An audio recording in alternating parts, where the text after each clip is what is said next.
Desde cedo, carrego um segredo que me assombra todas as noites de lua cheia. Tenho 13 anos, e como qualquer adolescente deveria me preocupar com tarefas escolares e videogames.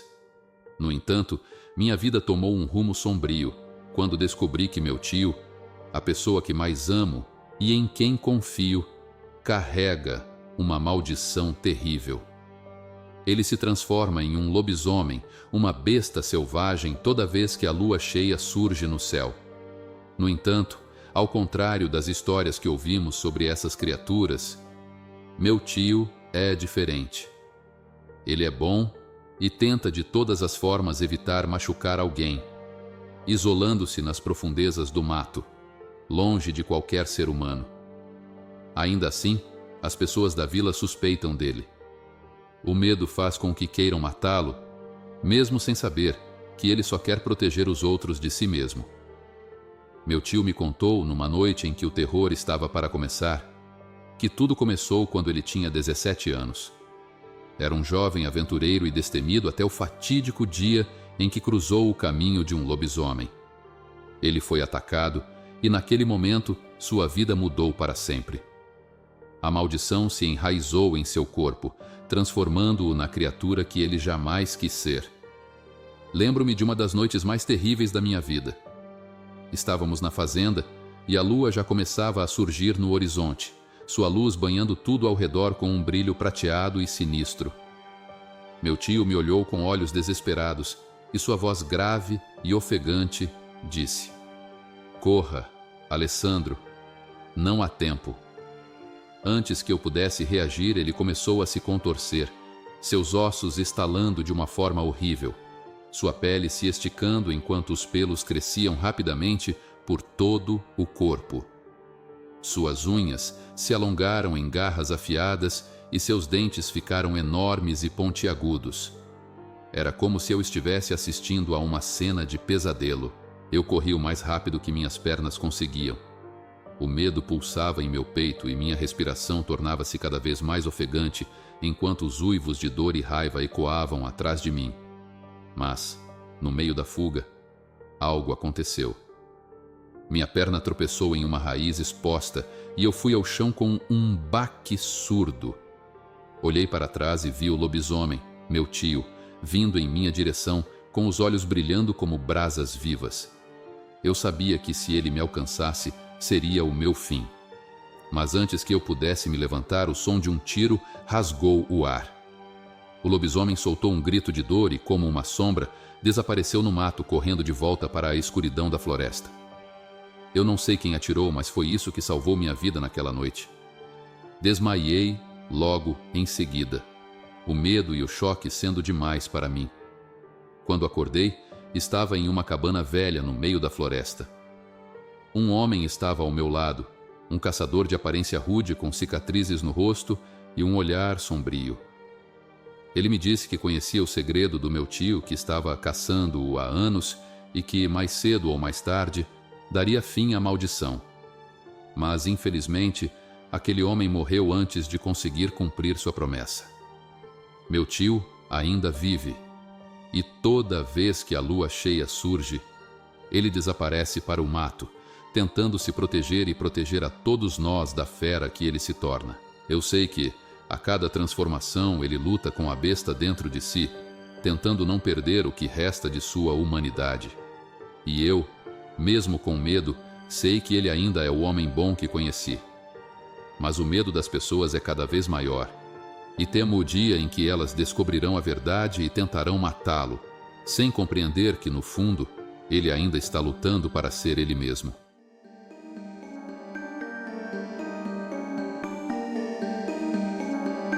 A cidade, pequena e pacata, sempre foi cercada de mistérios, mas nada comparado ao que a família de Dona Clarinda vivenciava.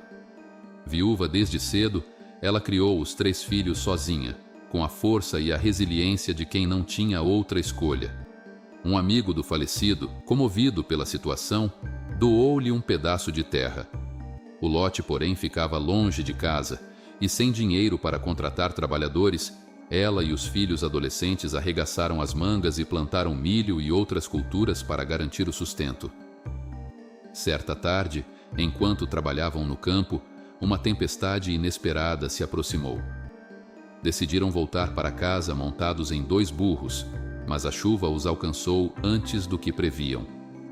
Procurando abrigo, entraram em uma casa de farinhada abandonada, esperando que a tormenta passasse.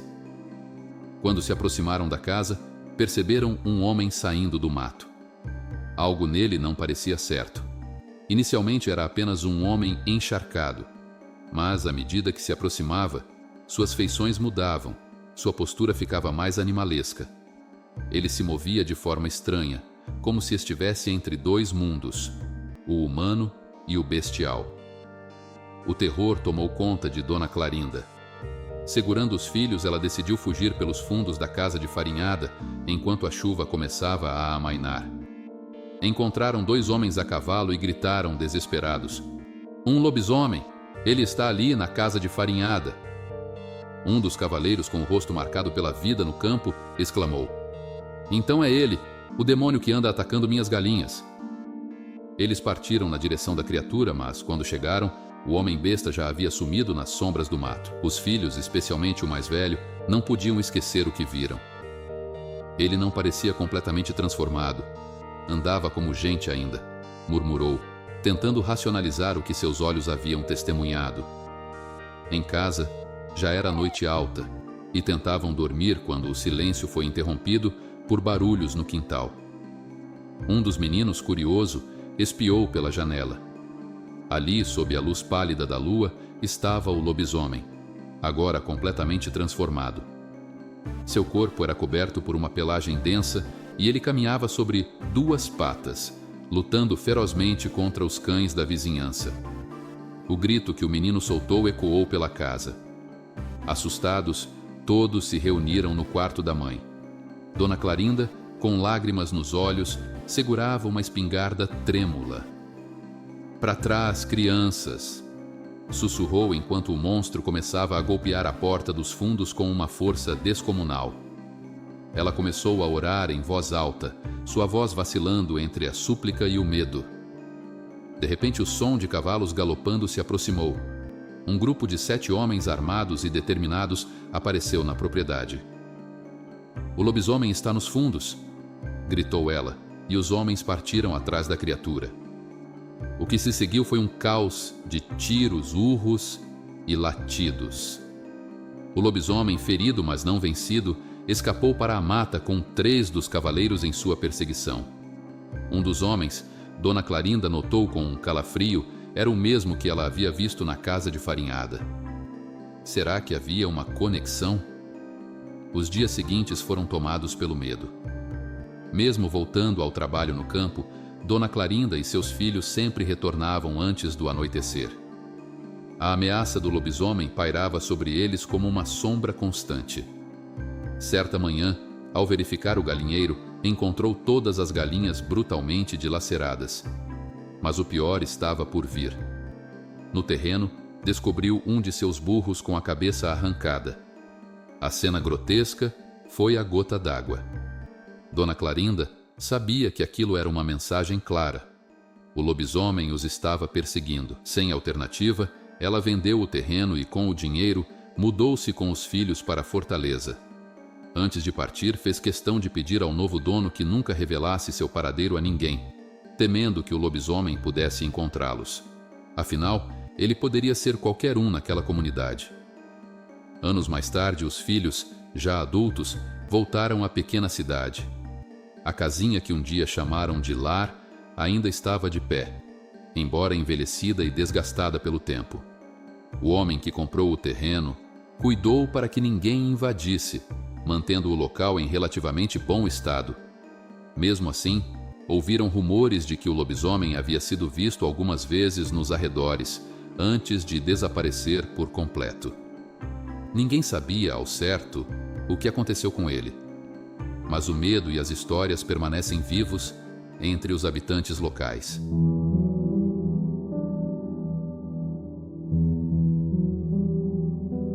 Minha mãe sempre contou esse relato com uma mistura de medo e respeito, como se, ao narrar, revivesse aquele momento de pavor que enfrentou quando tinha apenas 14 anos. Naquela vila, em Pernambuco, havia uma atmosfera de mistério, onde os trabalhadores da usina viviam em harmonia, mas sempre com um certo temor de algo que espreitava nas noites de lua cheia, especialmente durante a quaresma. A vila era simples, com casas de madeira iluminadas apenas por lamparinas, e a vida girava em torno do trabalho árduo na usina e das histórias ao redor da fogueira. Mas uma pessoa em particular, o administrador Severino Ramos, sempre parecia deslocado, com seu jeito calado e olhar fugidio. Ele se isolava. Enquanto os outros trabalhadores relaxavam ao fim do dia, conversando e contando causos, Severino sumia, alegando que ia dormir cedo. Minha avó, uma mulher perspicaz e muito observadora, sempre desconfiou dele. Notava que quando ele dizia que ia para casa, logo depois havia o som de passos pesados na noite. Eram as noites da quaresma, e com elas vieram os uivos, as pegadas estranhas no chão batido da vila e a sensação de algo terrível à espreita. As histórias sobre o lobisomem começaram a circular pela vila, mas ninguém ousava confrontar o medo de frente, exceto minha avó. Certa noite, após muitos boatos, minha avó decidiu acabar com as suspeitas. Ela sabia que o lobisomem estava por perto. Arma um plano simples, mas eficaz. Junto com um vizinho, apagaram quase todas as luzes da casa, deixando apenas a lamparina acesa. A porta foi deixada apenas encostada, com uma pequena fresta para observarem o que se passava lá fora. Minha mãe estava apavorada, mas sabia que naquela noite algo importante seria revelado. Os sons começaram novamente, pisadas pesadas, uivos distantes. De repente, surgiu aquela criatura grotesca, uma aberração entre homem e animal. Minha mãe, que viu tudo de perto, descrevia o bicho como uma mistura estranha de porco e lobo, com poucos pelos, fétido. Suas mãos eram humanas, mas suas pernas e pés lembravam os de um animal, e ele andava curvado, como se carregasse um fardo invisível. Foi então que minha avó, com uma coragem feroz, gritou o nome do administrador: Severino Ramos. Na mesma hora, o bicho parou, ergueu a cabeça e ficou imóvel, como se estivesse procurando a origem da voz. Então soltou um uivo alto e aterrador antes de correr para dentro da mata. Minha mãe disse que ficou paralisada. O medo a impedia até de respirar. Ninguém dormiu naquela noite. No dia seguinte, o que mais aterrorizou minha mãe e minha avó foi a visita inesperada. Bem cedo, antes mesmo de saírem para o trabalho, alguém bateu na porta. Quando abriram, lá estava Severino, com aquele olhar frio e calculista. Ele deu um bom dia de uma forma estranha, com um sorriso que não alcançava os olhos, e disse à minha avó: Dona Diana, a senhora não dormiu esta noite, né? A senhora é muito esperta. Eu recomendo que pegue suas coisas e vá embora antes que anoiteça novamente. A ameaça era clara, embora envolta em palavras corteses. Minha avó não perdeu tempo. Naquele mesmo dia, arrumou a mudança, pediu as contas na usina e foi embora com minha mãe para uma cidade bem distante. Desde então, minha mãe, mesmo após tantos anos, ainda sente arrepios sempre que ouve o nome Severino. A vila nunca mais foi a mesma após a partida delas, e Severino, segundo alguns boatos, desapareceu misteriosamente pouco tempo depois. O que quer que fosse aquela criatura, o mistério permaneceu. Mas para minha mãe e minha avó, a certeza de que o lobisomem habitava aquela vila nunca deixou de assombrá-las.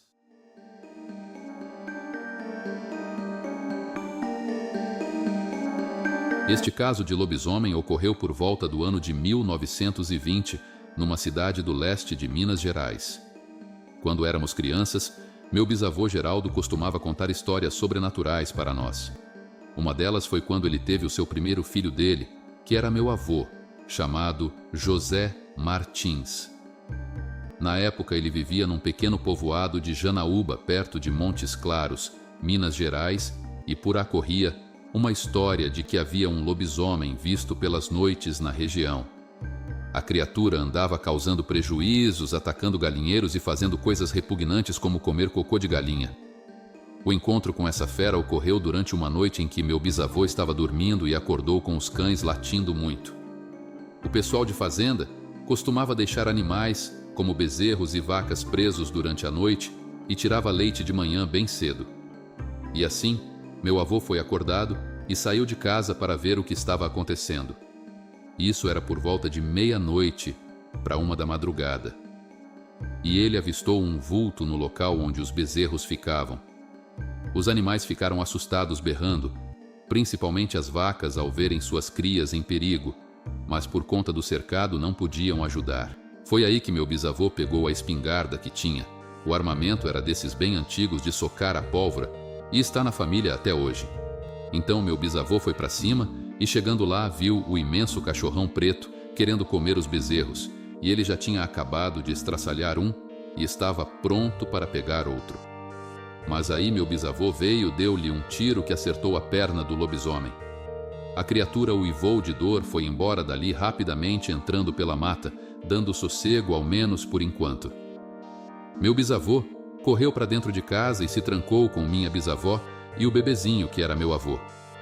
No outro dia de manhã, bem cedo, eles estavam lá ralando café e colocando ele no sol para secar. Uma prática comum feita até os dias de hoje em casa, de forma artesanal. Assim eles estavam lá no terreirão e nisso chegou um homem esquisito, todo sujo, mal cheiroso, e era até vizinho deles, pois havia ido comprar café. Porém, meu bisavô percebeu que ele estava mancando e logo indagou o homem por que ele estava assim com aquele ferimento em sua perna.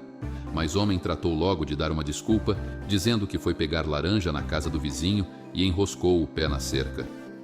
Contudo, meu bisavô retrucou dizendo: "Você está mentindo. Esse ferimento aí foi um tiro que eu lhe dei ontem de madrugada. Você é um lobisomem e estava querendo roubar meu bezerro." Depois disso, meu bisavô contava que aquele homem sumiu dali e nunca mais foi visto, pois mais ninguém avistou o tal lobisomem.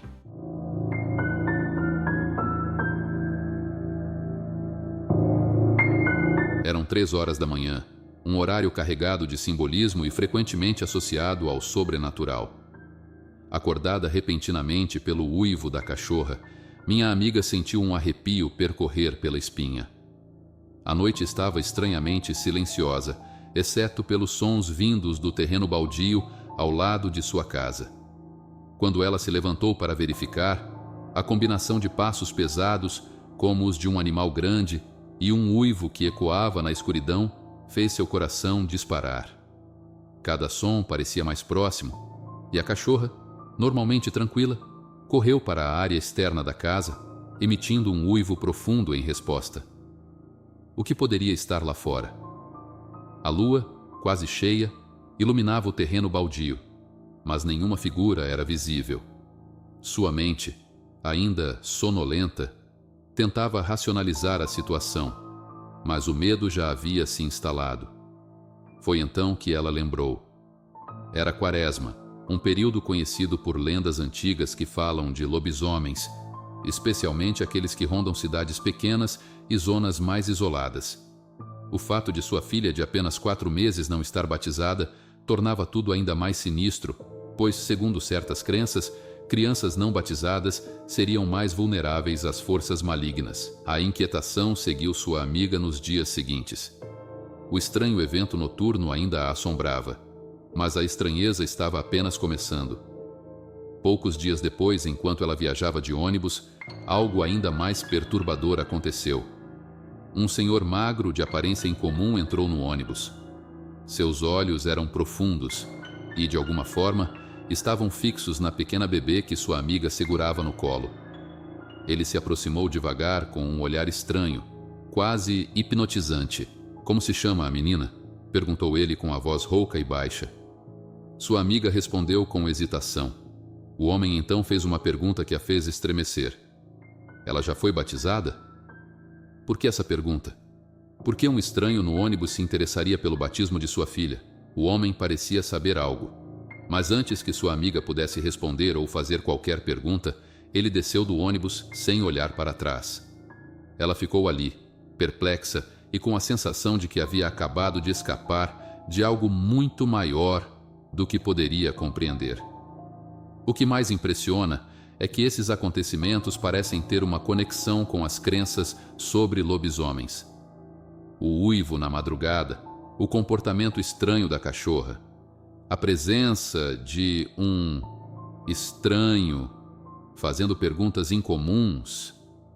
Seria coincidência ou um sinal de que algo sobrenatural está de fato rondando sua amiga e sua família? Essas são respostas que não temos até o momento. Após esse episódio, minha amiga batizou sua filha, mas ainda continua a temer as noites de lua cheia e o tempo da quaresma.